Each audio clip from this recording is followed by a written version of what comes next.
से 8।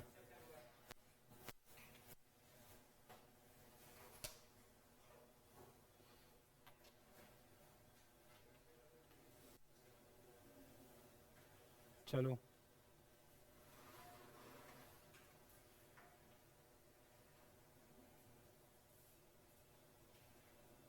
लिखो।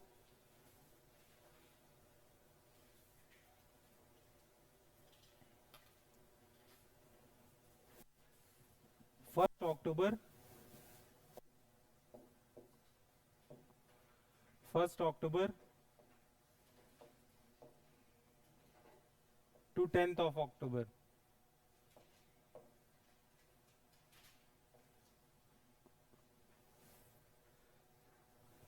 मॉरिशस का नाम सुना है? मॉरिशस, ये है इंडिया, है ना? इंडिया के आसपास यहाँ पे कौन से आइलैंड्स हैं? लक्षद्वीप, और इधर क्या है? अंडमान एंड निकोबार। यहाँ पे एक आइलैंड्स है मॉरिशस नाम के। मॉरिशस के पास में छोटे छोटे बहुत सारे आइलैंड्स हैं, ठीक। अब देखो होता क्या था, 17th 18th सेंचुरी की आसपास की बात कर रहे हैं। 18th सेंचुरी मतलब, है ना? और 17th सेंचुरी मतलब ये, इस टाइम पे कॉलोनी कल्चर था। कॉलोनी कल्चर क्या होता है? मेरे पास मार्केट में सरप्लस बन रहा है। मार्केट में सरप्लस मतलब, देखो पहले क्या होता था, हैंडीक्राफ्ट्स होते थे। हैंडीक्राफ्ट्स मतलब मैं घर में ही प्रोड्यूस करता था, है ना? तो मान लो ये पेन था, तो मैं सिर्फ इतना प्रोड्यूस करता था कि मैं अपने लोगों के लिए कंज्यूम कर लूं। फिर हुआ इंडस्ट्रियल रेवोल्यूशन, स्टीम इंजन बनाया गया। जब स्टीम इंजन बनाया गया तो पावर लूम आया। पावर लूम का मतलब था प्रोडक्शन तेज होगा। पहले क्या था, घर में ही प्रोडक्शन हो रहा है, तो घर में ही प्रोडक्शन हो रहा है तो घर में आदमी कितना प्रोड्यूस कर लेगा? शर्ट का एग्जाम्पल लेते हैं, किसका? शर्ट का। अब शर्ट घर में ही बन रही है, इसको तुम बोल रहे हो कॉटेज इंडस्ट्री। तो एक घर कितने शर्ट्स बना लेगा एक दिन में? मान लो 10, 20, 3, 4, 5 वो पहनेगा और बाकी मार्केट में सेल कर देगा। सरप्लस कभी बनता ही नहीं था। इतना नहीं बनता था कि मार्केट खोजना पड़ जाए, ठीक। अब जब इंडस्ट्रियल रेवोल्यूशन होगा तो मार्केट में मशीन्स आएंगी, और मशीन्स आएंगी तो ये जो 10 और 20 शर्ट्स बन रही थी, ये बनने लगेंगी 200, 2000। अब जब ये 2000 शर्ट्स बनेंगी तो इस घर में जो बच्चे काम कर रहे थे इनको क्या बोला जाएगा? कि जाओ नई नई मार्केट ढूंढ के लाओ, तभी तो बेचोगे, है ना? अब इसी को बड़े लेवल पे सोचो। ये जो इंडस्ट्रियल रेवोल्यूशन हुआ, ये सबसे पहले कहाँ हुआ? इंग्लैंड में। अब इंग्लैंड में जब प्रोडक्शन बढ़ा तो मार्केट में उनके पास मटेरियल ज्यादा सरप्लस आने लगा। इतना तो खा रहे थे, हर फैक्ट्री में हर चीज में हो रहा है। समझ में आ रहा है?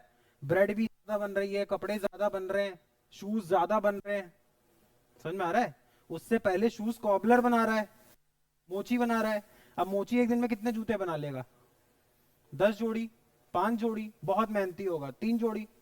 पर मशीन तो दिन में 100, 200, 500 बनाएगी ना।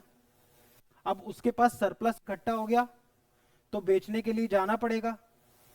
अब जब बेचने के लिए जाना था तो वहां के जो राजा लोग होते थे वो ट्रिप स्पॉन्सर करने लगे, वास्को डे गामा जैसे लोगों की, कि जाओ और नई नई मार्केट ढूंढ। इसीलिए वो इंडिया आएंगे, इसीलिए इंडोनेशिया जाएंगे, ठीक। तो कॉलोनी कल्चर था। अब जो देश जितना पावरफुल होता था वो उतनी कॉलोनीज बनाता था अपनी। मॉरिशस पे कंट्रोल था फ्रांस का। किसका? इंडस्ट्रियल रेवोल्यूशन यूरोप में हुआ तो फ्रांस, इंग्लैंड, यही सब लोग गए। फ्रांस ने मॉरिशस पे कंट्रोल किया। और फ्रांस ब्रिटेन में भी लड़ाई चलती थी, जैसे इंडिया पाकिस्तान, ठीक। अब हम हिस्ट्री नहीं पढ़ रहे हैं तो मैं वो चीज नहीं पढ़ा रहा, बस ये समझ के चलो फ्रांस वर्सेस ब्रिटेन चलता था। फ्रांस ने बाद में ये किससे ले लिया? ब्रिटेन ने किससे ले लिया? फ्रांस से। तो आज की डेट तक जब हम करंट अफेयर पढ़ रहे हैं, मतलब सितंबर लास्ट मंथ तक, ये यहाँ पे कुछ आइलैंड्स हैं, मॉरिशस के पास में कुछ आइलैंड्स हैं, अभी मैं नाम बताऊंगा उनका। किसके कंट्रोल में थे वो? ब्रिटेन के। और ब्रिटेन ने वो दे रखा था अमेरिका को। ब्रिटेन और अमेरिका क्लोज अलाइज हैं। और क्यों अमेरिका ने यहाँ पे ले रखा था? या अमेरिका ने यहाँ पे अपना नेवल बेस बना रखा था, अपनी नेवी डिप्लॉय कर रखी थी। नेवी क्यों डिप्लॉय कर रखी होगी? काउंटर चाइना, ये वाला एरिया।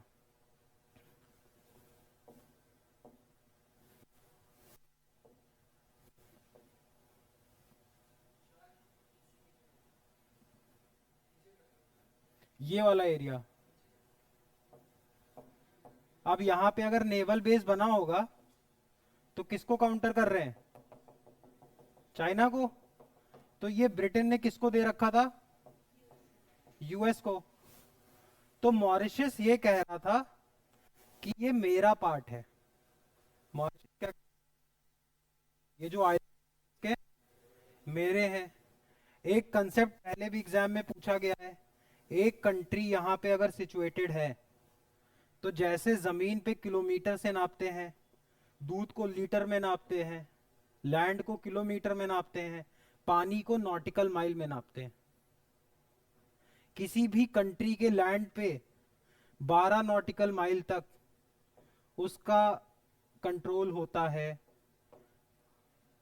समझ में आ रहा है मैं क्या कह रहा हूं? जैसे ये अगर इंडिया है तो इसके 12 नॉटिकल माइल तक किसका कंट्रोल है? इंडिया का। सेम आर्ग्यूमेंट दे रहा था कौन? मॉरिशस। मॉरिशस कह रहा था कि 12 नॉटिकल माइल तक तो मेरा है। तो जब 12 नॉटिकल माइल तक मेरा है, ये जो अभी मैं आइलैंड्स के नाम बताऊंगा, मैं आइलैंड्स तुम ए बी सी मान के चलो। ए बी सी नाम के आइलैंड्स किसके हैं? मेरे हैं। किस किस अकॉर्डिंग? 12 नॉटिकल माइल के अकॉर्डिंग।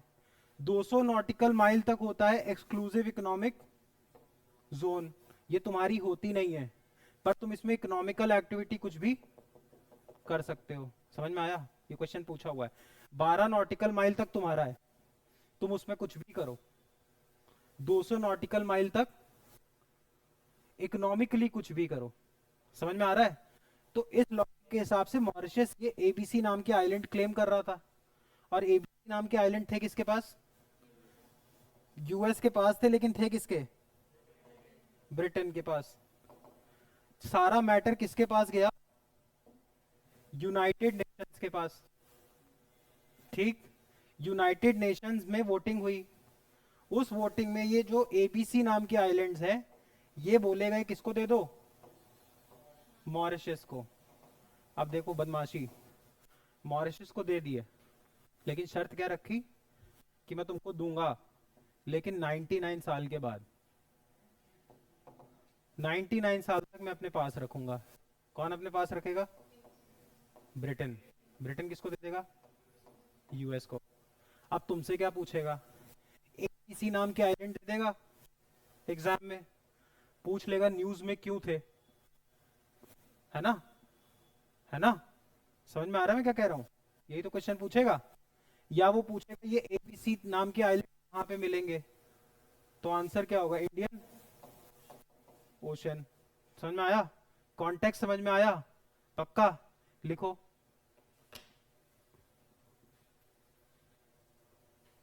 UK Mauritius. यूके समझ गए? United kingdom. और मॉरिशस समझ गए? UK Mauritius. UK Mauritius treaty on Chagos. Chagos Archie पेलागो।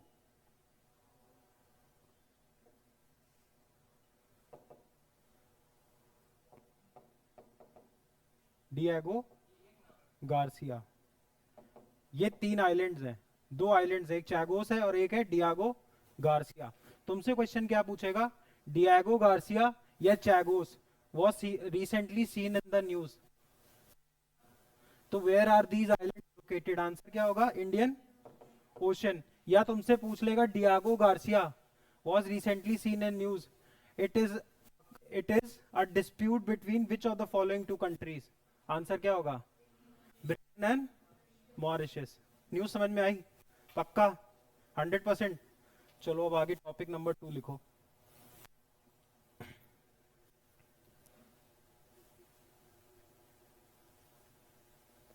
चले आगे। पक्का? डियागो गार्सिया लिख लोगे? समझ जाओगे? पक्का बताओ। कॉन्टेक्स्ट समझ में आया? डिस्प्यूट क्यों है समझ में आया? पूछे ये अभी भी ब्रिटेन के हाथ में क्यों था? कॉलोनी थी। जैसे इंडिया आज तक आजाद नहीं हुआ, 47 में आजाद हुआ, इसको आज तक नहीं छोड़ा। समझ में आ रहा है? छोटा सा आइलैंड था। पक्का? अब देखो न्यूज नंबर 2 समझो।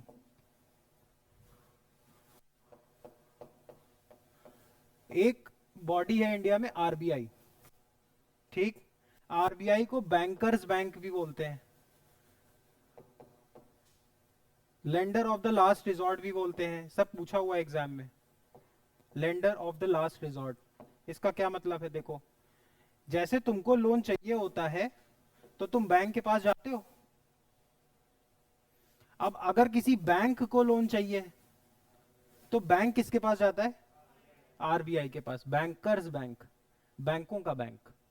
जैसे मेरे लिए आईसीआईसीआई, आईसीआईसीआई के लिए आरबीआई। ठीक?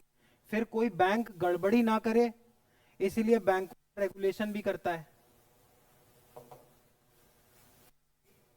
यहां तक समझ में आता है? जब आया गया था, ये भी क्वेश्चन पूछा हुआ है, बनाया गया था 1935 में। सुनते जाना, ठीक है? 34 भी कहीं कहीं लिखा होता है। 35 में बैंक बनाया गया, तब इसका नाम था फेडरल बैंक। तब किसकी सरकार थी? ब्रिटिश। कांग्रेस कहां से आ जाएगी? ब्रिटिश सरकार। ठीक? अब जब हमें आजादी मिली, कब? तो हमें भी एक बैंकों को रेगुलेट करने के लिए बैंक चाहिए थी, है ना? तो हमने वहां पे नाम किसका लेके आए हम? आरबीआई। और हमने फेडरल बैंक का नाम चेंज करके क्या कर दिया? Reserve bank of India.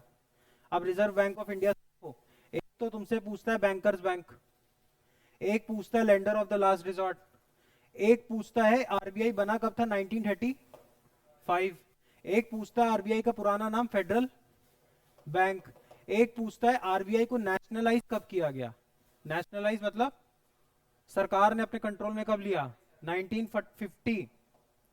47 में आजादी मिली है, 50 में हमने इसको नेशनलाइज कर लिया। एक क्वेश्चन और पूछता है, 35 से पहले इसकी जरूरत पड़ी होगी? जब 35 में बैंक बनाया गया उससे पहले उसकी जरूरत पड़ी होगी ना किसी बैंक की? अरे यार, हर क्लास में एक मॉनिटर की जरूरत पड़ती है कि नहीं? तो मॉनिटर, अब यहां पे मान लो क्लास में बहुत सारे बच्चे थे, इन बच्चों को रेगुलेट करने के लिए मॉनिटर चाहिए था।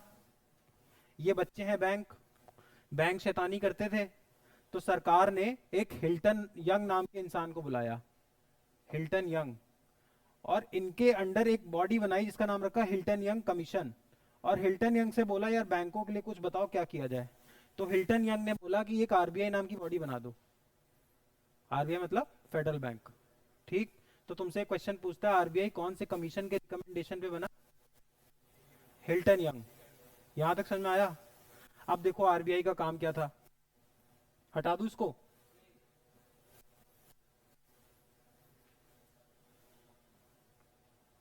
चले आगे।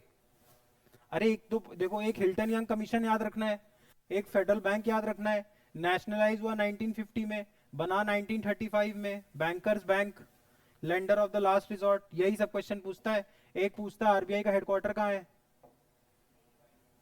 मुंबई में। और एक आरबीआई का गवर्नर कौन है? शक्तिकांत दास। बस आरबीआई से यही पूछता है। चले आगे, चले। देखो अब,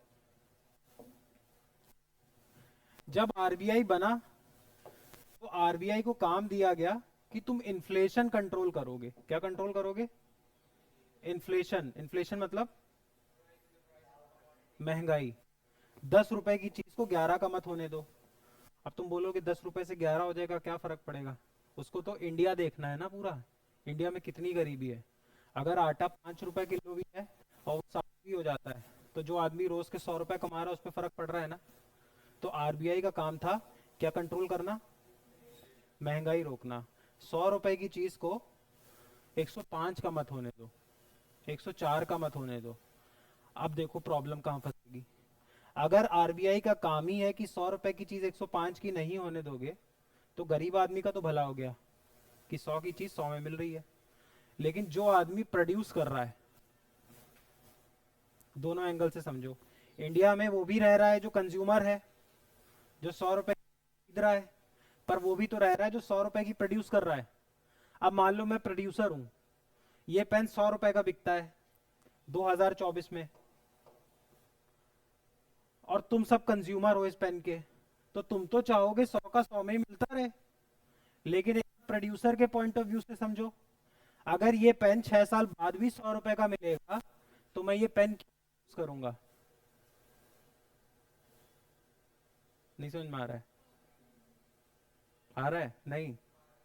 प्रोड्यूसर के माइंड सेट से सोचो, बिजनेसमैन के माइंड सेट से। अगर ये 100 रुपए का पेन बनाता हूँ और 100 रुपए का 2024 में बिकता है, तो मेरे भाई 2030 में भी अगर ये 100 रुपए का बिकेगा तो मैं ये क्यों बनाऊंगा, क्योंकि मुझे तो मेरे को तो तनख्वाह भी देनी है।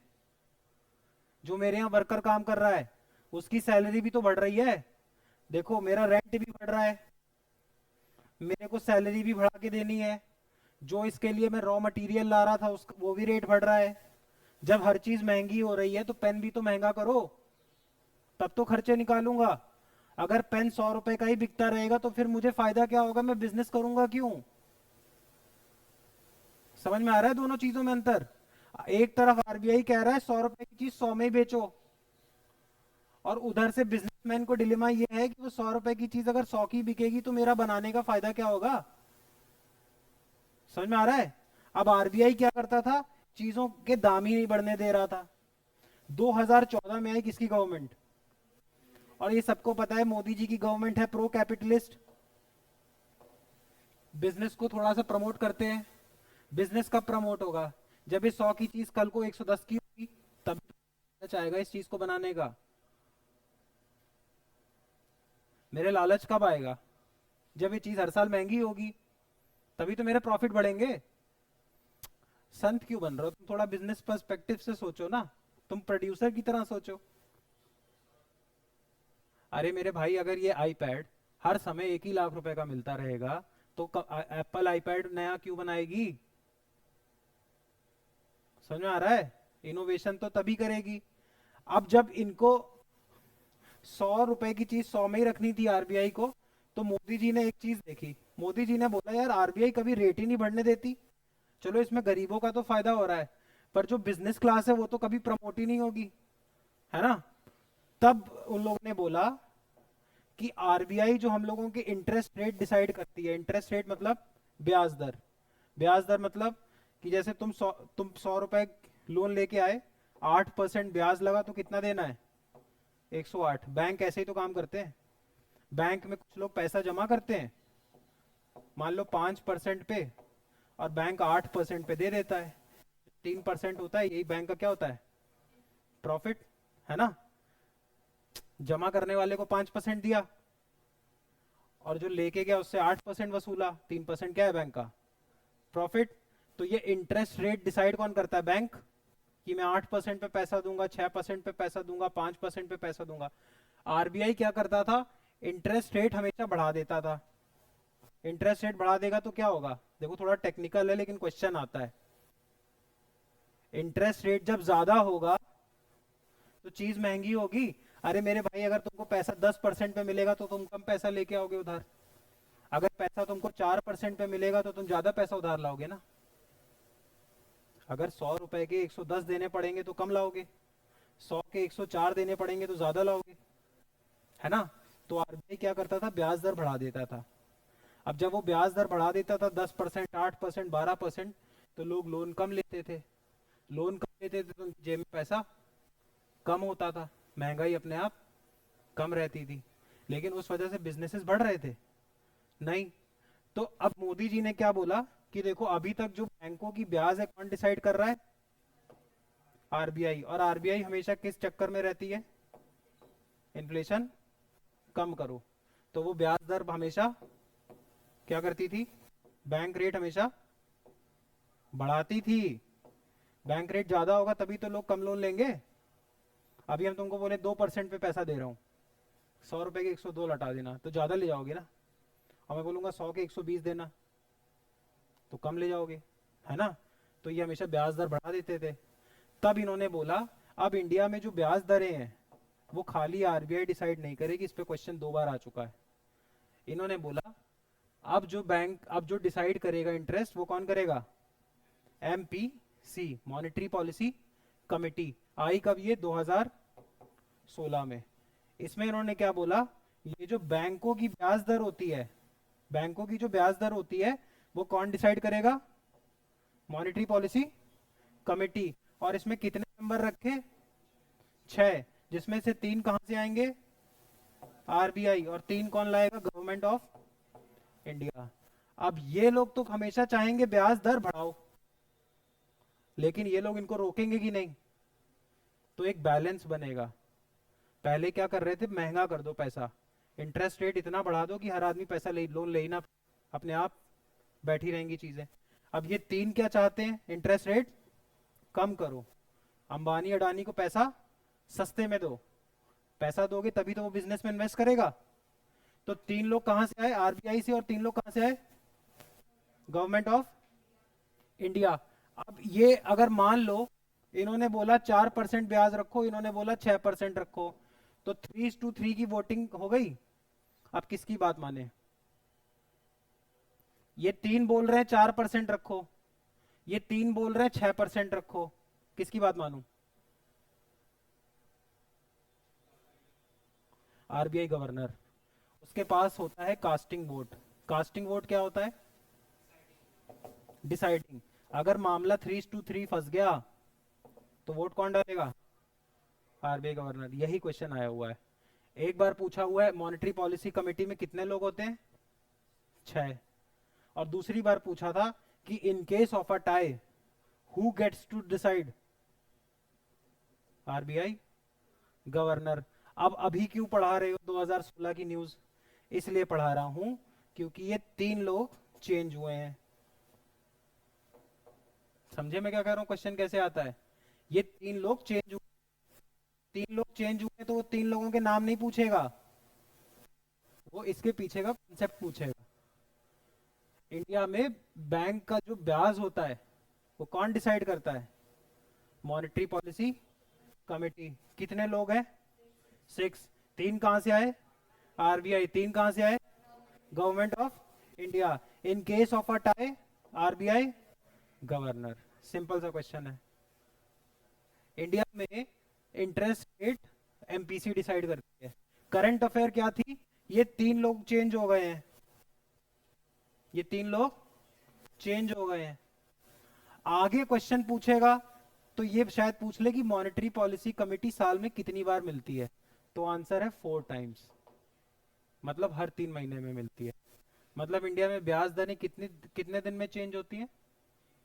हर 3 महीने में। जब ये मीटिंग करेंगे तो ब्याज दर चेंज हो जाएगी। समझ में आया? पक्का? 100%? Every 3 month. मैं कह रहा हूं अब साल में 4 बार मिल रही है, तो एवरी 3 मंथ। समझ में आया? पक्का? इसके बाद लिखो India becomes third largest producer and consumer of ethanol.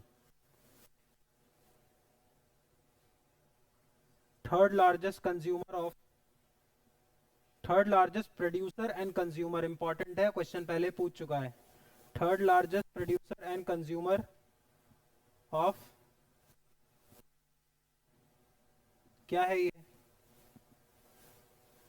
सुनो, ये इंडिया, ठीक। फैक्ट्री को चलाने के लिए क्या चाहिए? कैपिटल तो चाहिए ही। ऑयल चाहिए, ऑयल चाहिए। हर चीज गाड़ी चलाने के लिए ऑयल चाहिए, फैक्ट्री चलाने के लिए ऑयल चाहिए, जनरेटर चलाने के लिए डीजल चाहिए। इंडिया में ऑयल होता है? नहीं होता है। हम 80% अपनी रिक्वायरमेंट, ऑयल की जो रिक्वायरमेंट है उस वो क्या करते हैं? इंपोर्ट, इंपोर्ट मतलब आना, एक्सपोर्ट मतलब जाना, ठीक, पक्का। अब तुम्हारे दिमाग में क्वेश्चन आएगा सर अंबानी साहब का तो यही बिजनेस है, इंडिया में तो तेल होता नहीं। अंबानी साहब रिफाइनरी का काम करते हैं। रिफाइनरी समझते हो? देखो क्या है, कच्चा तेल मंगाते हैं यहाँ जामनगर में, कच्चा तेल जमीन से निकाल के उसको यहाँ रिफाइन करते हैं। बचपन में एक प्रोसेस पढ़ा होगा, फ्रैक्शनल डिस्टिलेशन, जिसमें वैसलीन पेट्रोल डीजल में बांट देते थे तेल को। तो अंबानी साहब फ्रैक्शनल डिस्टिलेशन करते हैं। समझ में आ रहा है? कच्चा तेल दुबई वही से आता है, मिडिल ईस्ट से आता है, जामनगर पहुंचता है, जामनगर में फ्रैक्शनल डिस्टिलेशन होता है, फ्रैक्शनल डिस्टिलेशन से उस कच्चे तेल में पेट्रोल डीजल ऑयल केरोसिन ये सब अलग अलग में बांट दिया जाता है, फिर वो वापस क्या कर देते हैं, एक्सपोर्ट। समझ रहे हो? Import based export. यहां से मंगाया, यहां पे ही फ्रैक्शनल डिस्टिलेशन कराया रिफाइनरी में, और यहीं से बेच भी दिया बाहर दुनिया को। अंबानी साहब ये करते हैं। हाँ बिल्कुल होता है, ले होता तो बहुत कुछ है, लेकिन जो जो बिजनेस कर ले उतना इन्वेस्टमेंट भी तो लगता है। अब कपड़े तो कोई भी बेचता है, जूडियो चलो मानते, ट्रेंड्स है, रिलायंस ट्रेंड्स, कपड़े तो तुम भी बेच सकते हो ना, तो वही क्यों बेच पा रहा है? अब उसके पास कैपिटल है, उतनी एंटरप्रेन्योरशिप स्किल्स है, कभी इतनी मेहनत की है। कर तो सब कुछ सब लेंगे, लेकिन हर आदमी के पास उतनी कहाँ होती है, जील, उतनी मेहनत, उतनी एनर्जी। उसने 60 साल से कर भी तो रहा है, उतने कैपिटल। अभी तो तुम पढ़ो पहले, तो सुनो। अब यहाँ मैं बस ये बता रहा हूँ कि देखो इंडिया में ऑयल की डिमांड है, और ऑयल हमारे पास खुद का नहीं है, तो हम ऑयल मंगाते हैं। अब जब ऑयल मंगाते हैं तो देखो दो घाटे हैं। कभी भी किसी लिविंग चीज, किसी चीज जो कभी लिविंग थी, अभी लिविंग थी या अभी लिविंग है, प्लांट लिविंग है ना। डीजल पेट्रोल जो नीचे कोयला है वो कभी लिविंग था, जिसको हम पढ़ते हैं डीके हो गया, है ना। तो 6 गैसेस हमेशा निकलेंगी, carbon hydrogen oxygen nitrogen phosphorus और सल्फर, हमेशा हमेशा। तुम मुझे भी जला दोगे तो ये 6 गैस निकलेंगी। तुम अभी पेड़ से पत्ती लेके आओ, उसको जला दो, ये 6 गैस निकलेगी। अब पेट्रोल और डीजल भी कभी लिविंग था, है ना। तो जब पेट्रोल डीजल आता है, तो पेट्रोल डीजल जलाते हो तो सी निकलता है, मतलब कार्बन डाइऑक्साइड निकलेगा, मतलब ग्लोबल वार्मिंग होगी, पहली चीज। तो पहला घाटा, पेट्रोल डीजल जलाने का पहला घाटा, कार्बन डाइऑक्साइड रिलीज होगी, जिससे ग्लोबल वार्मिंग होती है। दूसरा, जब तुम पेट्रोल डीजल मंगाओगे तो जो शेख से पेट्रोल डीजल मंगा रहे हो वो बदले में पैसा लेगा, बदले में क्या लेगा, रुपए लेगा, 500 1000 नोट लेगा। उसके काम ही की नहीं है, वो डॉलर मांगता है। डॉलर मतलब डॉलर देना पड़ता है तुमको, है ना। तो तुम्हारा फॉरेन एक्सचेंज भी गया, फॉरेन एक्सचेंज मतलब डॉलर, गोल्ड, वो तो इसी में पैसा लेगा ना। समझ, अभी मैं तुमसे केनिया की करेंसी दूंगा, तुम लोगे, डॉलर ले लोगे, क्योंकि डॉलर जल्दी कन्वर्ट हो जाता है, ठीक। तो तुम्हारा फॉरेन एक्सचेंज भी कम हुआ, अरे कम हुआ, डॉलर दे दिया उसको, फॉरेन एक्सचेंज कम हो गया और कार्बन डाइऑक्साइड बढ़ गई। तो पेट्रोल डीजल जलाने के दो घाटे, पहला घाटा ग्लोबल वार्मिंग, दूसरा घाटा फॉरेन एक्सचेंज कम हो गया, जिसको तुम हिंदी में बोलते हो विदेशी भंडार, विदेशी मुद्रा भंडार कम हो गया, फॉरेन रिजर्व कम हो गया, न्यूज में आता रहता है। तो फॉरेन रिजर्व भी कम हो रहा है और पोल्यूशन भी बढ़ रहा है। अब सोचा गया कि क्या किया जाए यार, कि पेट्रोल कम मंगाया जाए, ऑयल कम मंगाया जाए। तो लोगों ने दिमाग लगाया कि ये जो इथाइल अल्कोहल पीते हो, इथाइल अल्कोहल क्या होता है, क्या होता है एथेनॉल, केमिस्ट्री पढ़ी है? क्या होता है एथेनॉल? अल्कोहल, है ना, C2H5OH, यही तो होता है इथाइल अल्कोहल। अब पेट्रोल, कभी लिकर जलाओ, फ्यूल पकड़ता है तेज, अरे अल्कोहल भाई तुमने देखा है, टेंडर वेंडर होते हैं, खेलते हैं लिकर के साथ, आग निकलती रहती है। और अल्कोहल कहाँ से आती है? गन्ने से, ग्रेप से, सड़े अनाज से। अरे मेरे भाई, दारू कहाँ से बनती है? यही से तो बनती है, चावल से बनती है ना दारू। बिल्कुल बनती है, घर पे जाके पूछना, ग्रेप से बनती है, शुगर केन से बनती है, गन्ने से बनती है। अब इंडिया में ये सब चीजें पड़ी हैं, सड़ती हैं, खराब होती हैं। तो इंडिया और ब्राजील जैसे देश किया, इन्होंने बोलना शुरू किया कि देखो पेट्रोल का काम तो ये नहीं कर पाएगा, पर ऐसा करते हैं पेट्रोल और डीजल में ये मिलाना शुरू करते हैं। अब जब भी पेट्रोल पंप जाना तो वहां देखना लिखा होता है एथेनाइल ब्लेंडेड पेट्रोलियम, ईबीपी। या तो वहां देखना लिखा होगा E10, E20, E30। आज जाना पेट्रोल पंप चेक करना, इथेनाइल ब्लेंडेड पेट्रोलियम, मतलब ऐसा पेट्रोल जिसमें किस चीज की ब्लेंडिंग है? इथेनाइल। ऐसा पेट्रोल जिसमें क्या ऐड कर रखा है? अगर 10% एल्कोहल ऐड कर रखा है तो E10 लिखा होगा। आज जाना पेट्रोल पंप चेक करना। अगर 20 लिखा है तो मतलब 20% क्या है? एल्कोहल। और 30% लिखा है तो क्या है? 30% अल्कोहल। इंडिया का टारगेट है कि 2030 तक इंडिया में जितने पेट्रोल पंप है वहां कम से कम E20 बिकने लगे। मतलब 2030 तक हम जितना पेट्रोल खरीदेंगे उसमें 20% क्या होगा? अल्कोहल। और 2022 का टारगेट था E10, जो इंडिया अचीव कर चुका है। तुम पेट्रोल पंप पे जाके देखो, तुमको E10 मिलता है। 10% उसमें क्या है? अल्कोहल। दो प्रॉब्लम सॉल्व। ऑयल पे डिपेंडेंसी हुई। मान लो 100 लीटर तेल मंगा रहे थे, अब कितना मंगाना है? 90 लीटर। E10 तो बिक ही रहा है। फॉरेन एक्सचेंज बचा और पोल्यूशन भी कम हुआ। उसमें कार्बन निकल रही थी। समझ में आ रहा है? पक्का? अब आज जाना पेट्रोल पंप या कभी भी जाना पेट्रोल पंप तो चेक करना घूमते हुए, जो जहां पे फिलिंग स्टेशन होता है उस पे तुम देखना कहीं ना कहीं E10, E20 ये सब लिखा होगा, या ईबीपी लिखा होगा, एथेनॉल ब्लेंडेड पेट्रोलियम। ऐसा पेट्रोल जिसमें क्या ब्लेंडेड है? एथेनॉल। एथेनॉल मतलब C2H5OH। आया?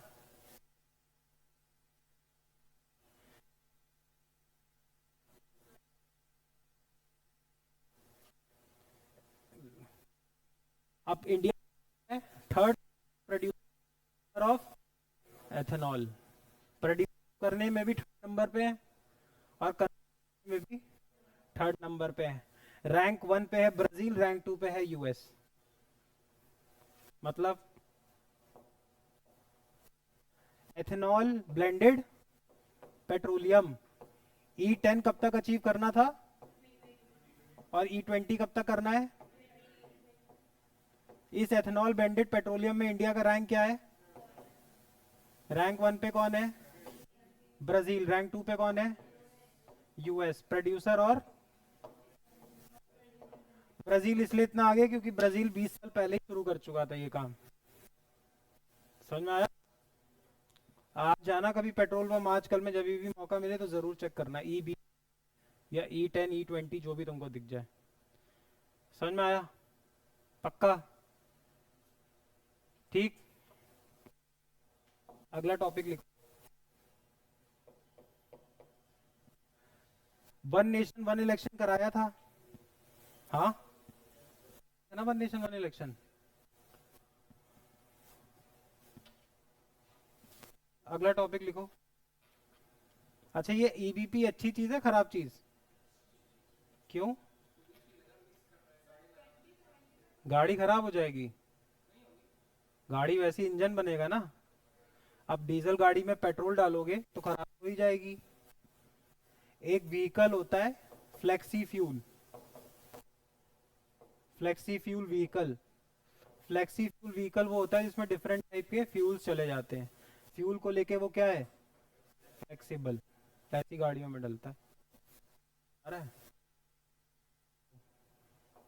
तुमको पीना थोड़ी है तो अगर आपका क्वेश्चन ही खत्म, आगे लिखो। अब देखो एक शब्द जीके में नहीं पूछा, पर एग्जाम में पूछ सकता है, साइबर स्लेवरी। ये जीके में नहीं पूछेगा, मैं पहले कह रहा हूं, पर किसी पैसेज में जरूर पूछ सकता है। हुआ क्या है देखो, इंडिया के 30,000 इंजीनियर गायब हैं। गायब क्यों है देखो,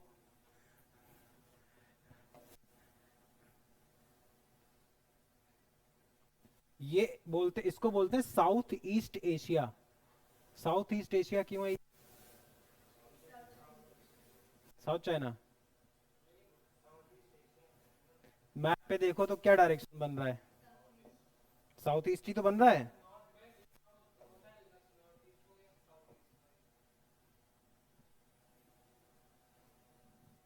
एक तो ये साउथ, साउथ है ये साउथ ही तो है। और फिर ये ईस्ट भी है, ईस्ट साउथ, ये डायरेक्शन क्या बना? South east. तो जो देश इधर आते हैं इनको बोलते हैं साउथ ईस्ट एशियन कंट्रीज। ठीक है, लाओस, कंबोडिया, वियतनाम, सुना है ये सब? थाईलैंड। मिडिल ईस्ट अलग है यार। मिडिल ईस्ट इसलिए बोल मिडिल ईस्ट इसलिए बोलते हैं, सुनो, मिडिल ईस्ट इसलिए बोलते हैं क्योंकि नहीं, क्योंकि हम, ये जितना प्रोपोगेंडा है, नैरेटिव है, कहाँ का है? यूएस का। अरे देखो, सबसे ज्यादा दुनिया में किसका प्रोपोगेंडा चलता है? यूएस का, क्योंकि सबसे रईस है। मूवी सबसे ज्यादा कहाँ बनती है? यूएस में। सबसे रईस है।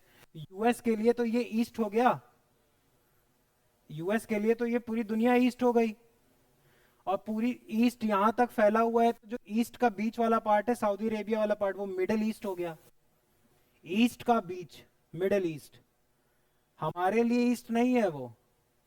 हम लोग इतने बड़े बेवकूफ और गधे हैं, हमारे लिए तो वो वेस्ट हो गया। पर हम मिडिल ईस्ट चीखते हैं, क्यों? क्योंकि जो अमेरिका समझाता है, अमेरिका के लिए मिडिल ईस्ट हो गए ना तुम। ये अमेरिका है, मैं अमेरिका में खड़ा हूं, ये वेस्ट है, ये ईस्ट है, तो ये पूरा ईस्ट है। ईस्ट का जो बीच वाला पार्ट है वो मिडिल ईस्ट है। तो हम अमेरिका का ही मीडिया देखते हैं, अमेरिका की वेब सीरीज देखते हैं, अमेरिका की शोज देखते हैं, इसलिए इसको मिडिल ईस्ट बोलते हैं। ये मिडिल ईस्ट नहीं है, हमारे लिए तो वेस्ट है। समझ में आया? खैर वो छोड़ो।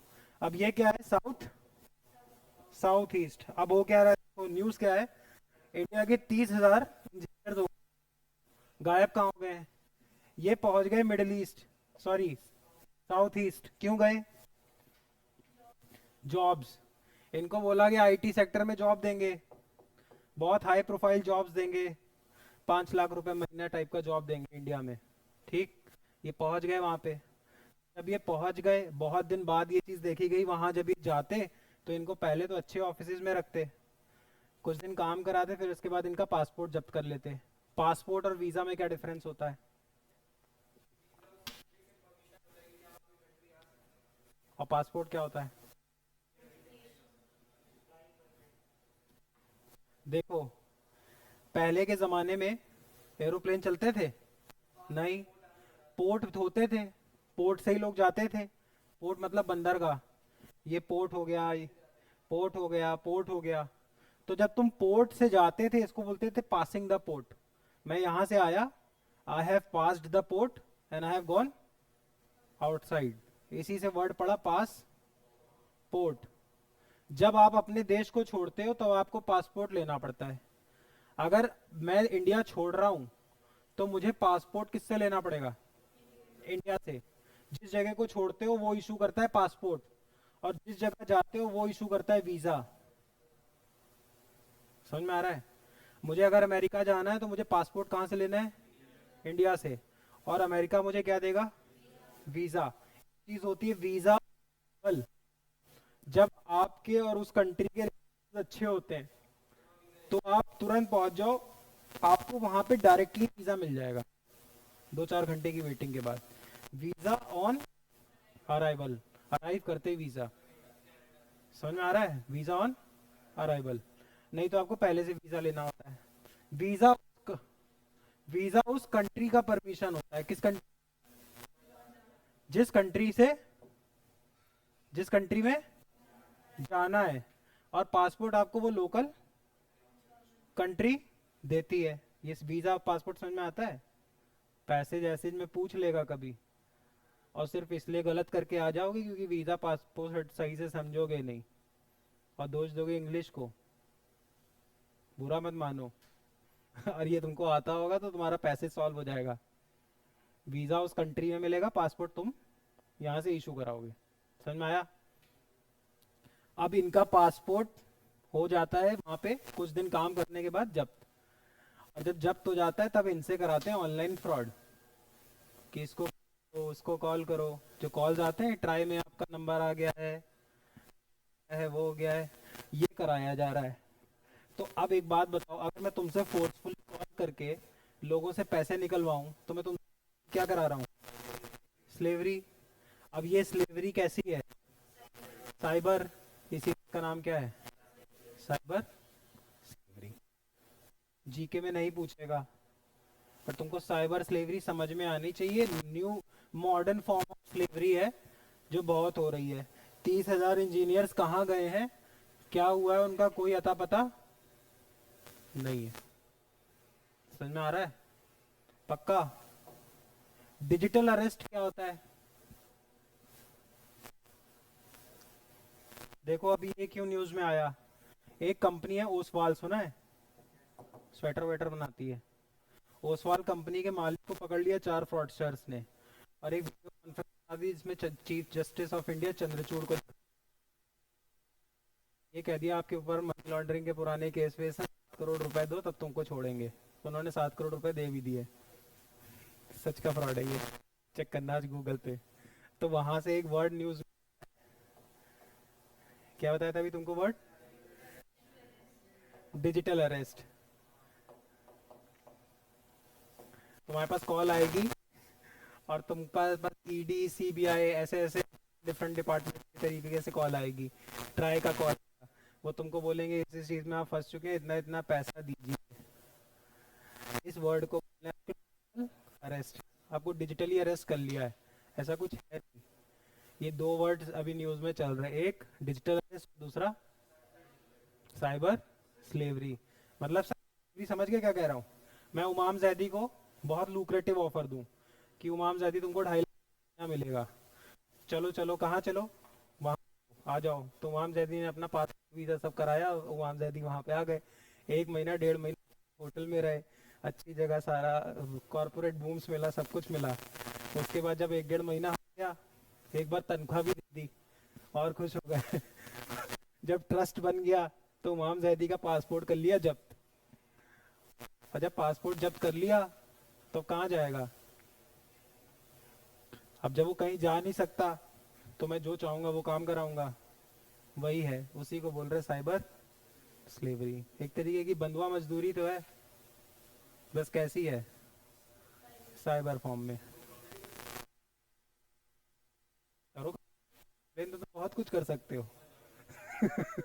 इतना आसान नहीं होता यार। उसका पासपोर्ट वासपोर्ट जब्त कर लिया, नए देश में आए हो, नई जगह आए हो, पहुंच जाओ वहां तक। अब पेपर पे तो बहुत कुछ हो सकता है, पेपर पे तो बहुत कुछ हो सकता है, पर पे तो हम तुमको अरेस्ट भी नहीं कर सकते। लेकिन अभी हम तुमको बहुत, तुमसे तुम हफ्ते 10 दिन तुमको रोज आइसक्रीम खिलाए, कार में रोज लेके जाए, तुमको 10 दिन 15 दिन तो अच्छा लगेगा। तुम घर पे खुद झूठ बोलने लगे, हाँ हाँ मैं तो वहां आया हूँ, समझ रहे हो? 16वें दिन तुमको वापस ही ना भेजे, तो पेपर पे तो तुम बता सकते हो मेरा अरेस्ट हुआ है, लेकिन कहाँ जाओगे, किसके पास जाओगे? और अगर ये बच्चे इतने बहुत अच्छी फैमिली से आते होते तो इतनी जल्दी ट्रैप में ही नहीं फंसते। कोई अंबानी के बच्चे को थोड़ी फंसाया जा रहा है। ये मत समझो तुम्हें कुछ। सैलरी तभी तो एक बार दी गई, 15 दिन तो आइसक्रीम खिलाई जाएगी। 15 दिन तो इतना से थोड़ी ट्रैप करेंगे। लेकिन तो सब कुछ हो ही रहा है, वो तो 15 दिन आइसक्रीम खिलाऊंगा, तो 16वें दिन भी बहुत कुछ वायलेट हो रहा होगा। हाँ हाँ, पहले छूटो तो। तुम जाओगे कैसे, तुम्हारे पास पासपोर्ट नहीं है? हाँ, तो अब जो भी है, अच्छा एक न्यूज लिखो, ये भी इंपॉर्टेंट है। 5 न्यू लैंग्वेजेस। हाँ, अरे एक दिन में थोड़ी ट्रस्ट हो जाएगा। पहले 16 तुषार शर्मा को आइसक्रीम खिलाई जाएगी, कार में ले जाया जाएगा, एकदम से थोड़ी होता है यार, सिर्फ ट्रैप बिछाए जाते हैं। आ जाओ, देखो पहले से ये बताओ, ऑफिशियल लैंग्वेज और क्लासिकल लैंग्वेज में डिफरेंस क्या होता है? इस पे भी तो और क्वेश्चन आया हुआ है, ऑफिशियल लैंग्वेज और क्लासिकल लैंग्वेज। और इस पे क्वेश्चन आएगा आज, नोट कर लो, पक्का नोट कर लो। क्या होता है ये? नहीं भाई, हम तो आइसक्रीम खाएंगे। हाँ, देखो ऑफिशियल लैंग्वेज वो होता है जिसमें गवर्नमेंट चाहे सेंट्रल हो या फिर स्टेट अपना काम कर सकती है। वो भाषा, वो लैंग्वेज जिसपे सेंट्रल गवर्नमेंट या स्टेट गवर्नमेंट अपना रोजमर्रे का काम कर सकती है, तुम मना नहीं कर सकते। अब अगर पुलिस इस इन इन लैंग्वेजेस में कार्रवाई कर रही है तो कर सकती है, अराबिक में नहीं कर सकती है। समझ में आ रहा है क्या कह रहा हूँ? ऑफिशियल लैंग्वेज मतलब आधिकारिक भाषा, आधिकारिक भाषा मतलब वो भाषा जिसपे गवर्नमेंट चाहे सेंट्रल हो चाहे स्टेट अपना काम कर सकती है। ठीक। ऑफिशियल लैंग्वेज जब हमें आजादी मिली थी तब कितनी थी? 14। धीरे धीरे धीरे बढ़ते बढ़ते हो गई कितनी? 22। आज क्वेश्चन पूछेगा तो आंसर होगा 22। कभी कभी एग्जाम में क्वेश्चन पूछता है, at the time of independence how many official languages were there? 14। तो देख के आजादी के समय कितनी थी, अभी कितनी है? तुम ओवर स्मार्ट क्यों बन रहे हो जब हमने यहाँ ऑफिशियल लिखा हुआ है? इससे पहले क्या लिखवाया? कहाँ लिखवाया क्लासिकल? हाँ वो तो न्यूज है, वो official language. Official language, official मतलब आधिकारिक। तो इसमें क्लासिकल का क्या मतलब है? अब देखो क्लासिकल क्या है। क्लासिकल वो लैंग्वेज होती है जो लगभग 1500 साल पुरानी हो, पहली कंडीशन। जिसमें इतना लिटरेरी सोर्स हो कि उसको एक रिच लैंग्वेज मानी जा सके। लिटरेरी सोर्स समझते हो? मतलब उस पर उतनी कथाएं हो, इतनी कहानियां हो, इतनी पोयम हो कि तुम प्रूव कर सको हाँ ये पुरानी लैंग्वेज है। अभी तक इंडिया में कितनी क्लासिकल लैंग्वेज थी? 8? 2?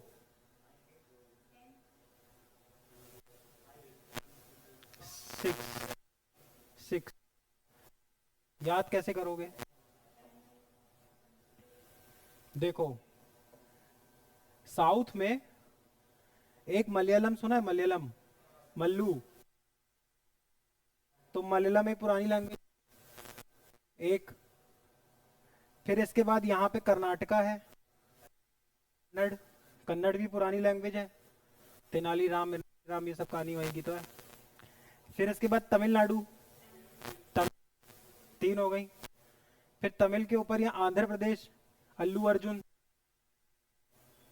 याद, आंध्र प्रदेश की मूवीज आती है, पुष्पा राज आंध्र प्रदेश की मूवी है, तेलुगु मूवी है। रजनीकांत तमिलनाडु का है, तमिल। फिर इसके बाद जो केजीएफ वाला एक्टर है, यश, कन्नड़, कन्नड़ है। और मलयालम सब जानते हैं, कोई मलयालम एक्टर बताओ।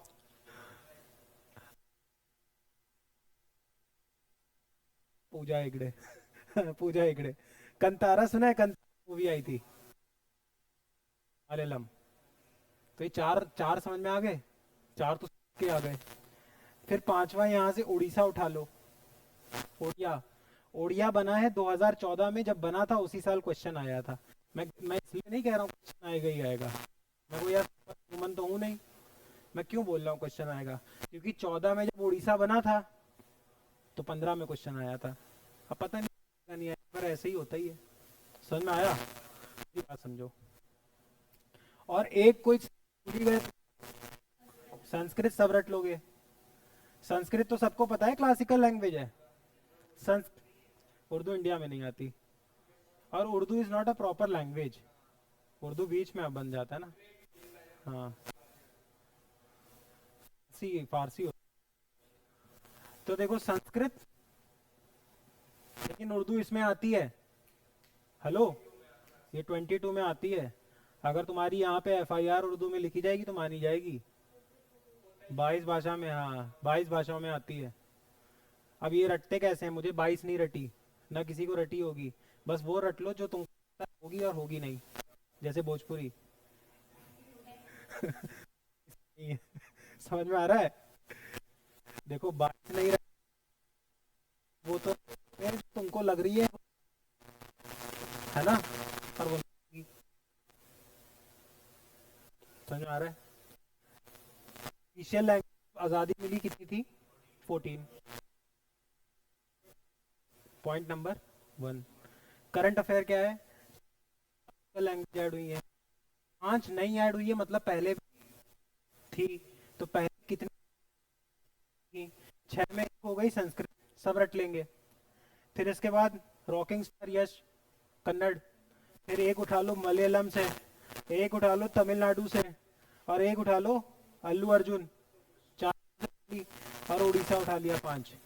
उड़ीसा 2014 में ही, मतलब 14 से पहले के क्वेश्चंस देखोगे तो कितनी लैंग्वेजेस होंगी? आज कितनी होंगी? 11, क्योंकि 5 नहीं। 5 नहीं कौन सी ऐड हुई है वो लिखो। समझ में आया? बिल्कुल, 2 पूछो। हाँ, और किस में होंगी? तुमने तुमने पढ़ा नहीं? इंस्टा पे आई तो थी। लिखो लिखो मराठी। पढ़ा तो तुमने बहुत कुछ नहीं, इसमें जितना पढ़ा है वो तुमने पढ़ा था।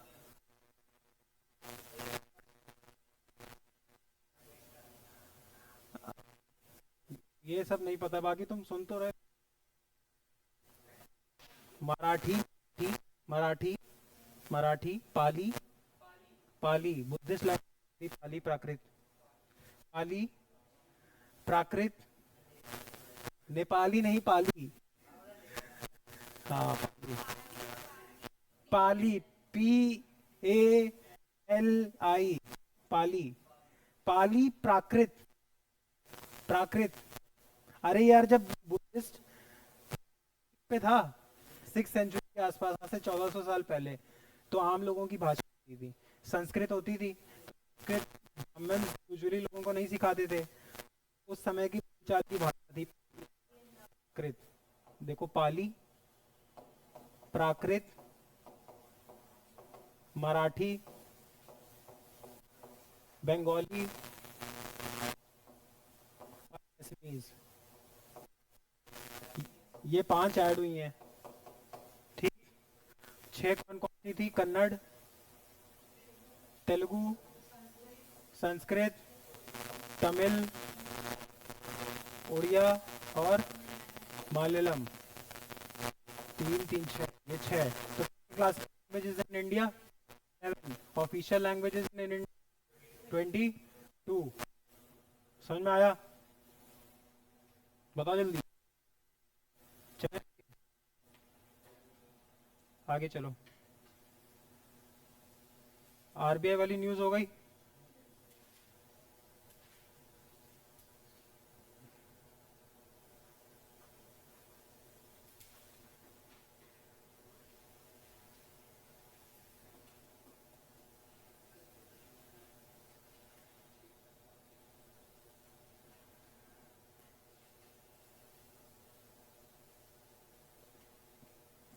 इसके बाद लिखो दादा साहब फाल्के अवार्ड। अवार्ड, अरे अभी उनको मिला है ना, मिथुन चक्रवर्ती को। गाना सुना है जिम्मी जिम्मी? वो रशिया में आज ही बजता है, पता है ना? बहुत पॉपुलर है, आज भी पॉपुलर है। लिखो मिथुन मिथुन चक्रवर्ती, सब जानते हैं ना मिथुन चक्रवर्ती को?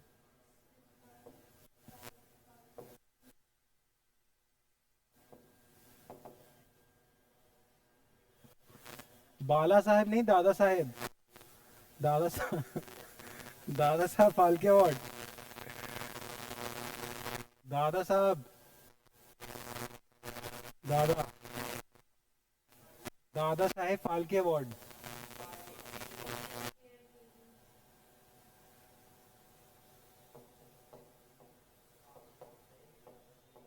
इंपॉर्टेंट क्यों है? 1959 से दिया जा रहा है। और दूसरा इसका इंपॉर्टेंस है कि इसको ministry of information and broadcasting देता है, मतलब गवर्नमेंट देती है, सरकारी अवार्ड है। वो अवार्ड नहीं है ये बाल्टी अवार्ड जो पैसे दे के मिलता है, आईफा आईफा नहीं है। आईफा मतलब पैसे से चलता है, ये सरकारी अवार्ड है। लेकिन इसके भी फायदे होते हैं। मिथुन चक्रवर्ती ने भी बीजेपी ज्वाइन की थी।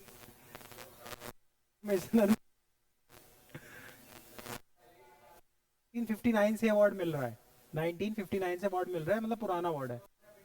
हाँ, ministry of information and broadcasting, सूचना एवं प्रसारण मंत्रालय। मेरा ये कहने का मतलब ये सरकार है, तो क्वेश्चन आता है इस पे। और ये पुराना अवार्ड है, कब से मिल रहा है? 1959 से। तो ये पेड नहीं होता है, पर इसके भी अपने फायदे होते हैं। मिथुन चक्रवर्ती ने भी बीजेपी ज्वाइन की थी बंगाल चुनाव में, तो कुछ तो लेंगे बदले में। मैं उनके अचीवमेंट पे डाउट नहीं कर रहा हूँ, देखो अचीवमेंट कुछ खुद होना भी पड़ता है। अब ऐसे तो कोई भी ज्वाइन कर ले, सबको थोड़ी मिल जाएगा। वो खुद कुछ थे भी, और कुछ बीजेपी ने भी पुश दे दिया। लाइफ टाइम अचीवमेंट अवार्ड मिला है। मोदी जी के पैर छुए थे, वो वीडियो, वो फोटो याद नहीं है? एक फोटो सर्च करना, Mithun Chakraborty touching Modi ji feet.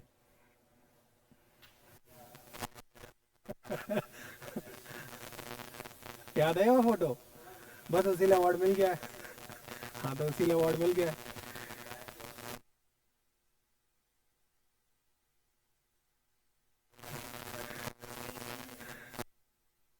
Mithun Chakraborty recent तो यही हुआ ना। इसमें देखो इम्पोर्टेंट क्या है, चेक कर लो वो फोटो। अब देखो, ये नाम इम्पोर्टेंट है, दादा साहेब फाल्के। क्यों? Father of Indian cinema. इस पे क्वेश्चन आ सकता है, फादर ऑफ इंडियन सिनेमा की पहली फिल्म का नाम बताओ। आलम आरा की राजा हरीश। देखो, इंडिया की जो पहली फिल्म थी राजा हरीशचंद्र थी। राजा हरीश चंद्र कब आई थी? 1913 में। ये मूवी बनाई थी इन जनाब ने, समझे? ये पहली म्यूट फिल्म थी।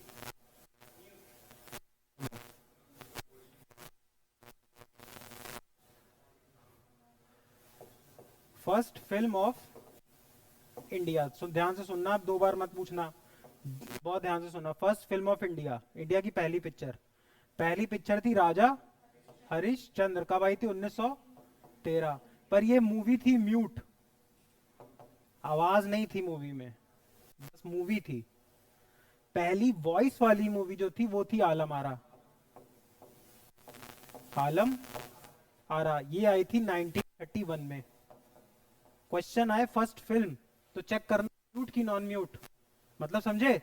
इसमें वीडियो है सिर्फ, इसमें वीडियो प्लस ऑडियो दोनों है। समझ में आया? हरिश्चंद्र मूवी जो थी वो पहली क्या थी? म्यूट मूवी, पहली मूवी। और राजा हरिश्चंद्र बनाई किसने थी? दादा साहब फाल्के ने। इसीलिए दादा साहब फाल्के को क्या बोला जाता है? Father of Indian cinema. इसीलिए दादा साहब फाल्के के नाम से 1959 में गवर्नमेंट इंडिया ने अवार्ड देना शुरू किया। उसी अवार्ड को 2024 में किसको मिला है? मिथुन। बस यही स्टोरी है, समझ में आया? आला मारा।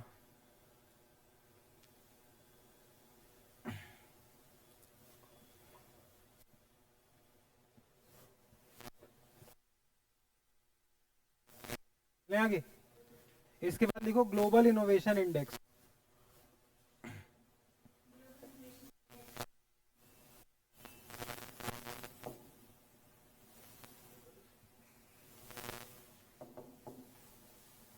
इनोवेशन क्या होता है?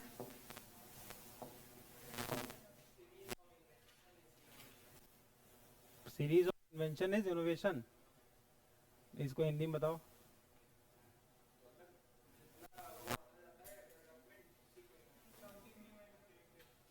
देखो, एक चीज बोलते हैं innovation is the key to industry. मतलब innovation is the key to industry. मान के चलते हैं एप्पल की इंडस्ट्री है, ठीक। अगर एप्पल हर बार यही फीचर देगी तो कोई नया खरीदेगा?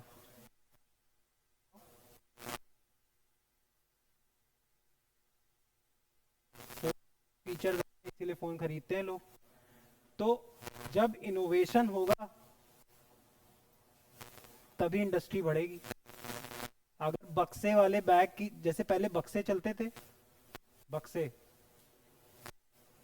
बक्से ब्रीफकेस, तो बक्से के बाद किसी ने दिमाग लगा के ट्रॉली बनाई होगी। जब ट्रॉली बनाई होगी तो ट्रॉली इंडस्ट्री बढ़ी होगी। अगर ये पहिए कोई लगाता ही नहीं, बक्से ही चलते रहते। यही तो होता है। इनोवेशन होती है तो इंडस्ट्री बढ़ती है, ये नियम है। जितना इनोवेशन होगा इंडस्ट्री उतनी ही बढ़ेगी। समझ में आया? अब इनोवेशन क्या होता है? कुछ नया, है ना। इनोवेशन मतलब कुछ नया। जैसे मान लो मैंने आज इनोवेशन सोचा कि क्या पता ये ऐसा एक पेन बनाऊंगा कि जो सोचूंगा दिमाग के न्यूरॉन्स इस पेन से फिट होंगे। हो सकता है फ्यूचर में कोई कर ले, पॉसिबल है। अरे भाई, आज से 200 साल पहले हम तुमको बोलते हैं यहाँ से फोन पे बोलूंगा बदतमीज, तो वहां सुनाई दे जाएगा, तो मानते? लेकिन होता है ना भाई। तो आज मान लो मैंने ये सोचा कि मैं एक ऐसा पेन बनाऊंगा कि मेरे न्यूरॉन इससे फिट होंगे, और मैं जो सोचूंगा वो ये लिखता रहेगा। क्यों नहीं हो सकता? तो यही इनोवेशन है। जब ये पेन आएगा तो मार्केट में लोग खरीदेंगे, तभी इसकी इंडस्ट्री बढ़ेगी। अब इनोवेशन सब करते हैं, पर इनोवेशन थोड़ी एलीट चीज होती है। क्यों? चोरी चकारी में सब नहीं चल पाता। क्यों? हमने तुम एक पेन बनाया 5 साल मेहनत करके, उमाम आया, उमाम ने पेन खोला, देखा और कॉपी बना ली। कर सकता है? उमाम ही क्यों, हमने कॉपी बना ली। उमाम ने ओरिजिनल पेन बनाया था, हमने कॉपी बना ली, है ना। अब मान लो हमने 1000 करोड़ करोड़ लगाया, 1000 करोड़ में वीएफएक्स लगाए और मूवी बनाई एक आयरन मैन लेवल की, बहुत बढ़िया, इंडिया में। ठीक ठीक। अब उसके बाद आदेश शर्मा आया। आदेश शर्मा अपने साथ बहुत सारी सीढ़ियाँ लेके आ गया, और आदेश शर्मा या हॉल में चला गया, और आदेश शर्मा ने वहाँ अपना फ़ोन खोला और मूवी रिकॉर्ड कर ली, और 10-10 रुपए सीडी में बेच रहा है। तो जिसने 1000 करोड़ लगाया उसको कुछ फायदा हुआ? नुकसान किसका हुआ? तुम लोगों का, बेवकूफ हो। आज ये 1000 करोड़ की मूवी बनाई तुमने, 1000 करोड़ का तो मुझे नुकसान लगा, लेकिन आगे कोई लगाएगा और पैसे में हारता कौन है? कंज्यूमर।